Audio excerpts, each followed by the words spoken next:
Trust చాలా పెద్దది. దీన్ని నడపడం అంటే చాలా కష్టతరమే.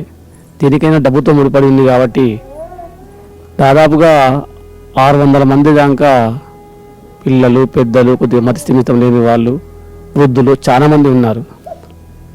కానీ వాళ్ళందరికీ సేవ చేసే భాగ్యం అందరికీ దొరకదు, కొంతమందికి మాత్రమే దొరుకుతుంది.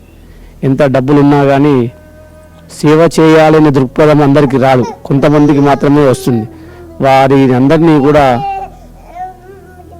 ఒక పద్ధతిలో డే టు డే వాళ్ళు చూస్తూ వాళ్ళు ఏ విధంగా ఉన్నారు, వాళ్ళ పరిస్థితి ఏంటి, వాళ్ళ మెంటల్ టెన్షన్ ఎట్లా ఉంది, అటువంటి గమనిస్తూ వాళ్ళకి ట్రీట్మెంట్ చేస్తూ వైద్యులు కూడా అనుకూలంగా వీళ్ళకు దాదాపుగా ఇంతమంది వైద్యులు కూడా చాలా బాగా చూస్తున్నారు.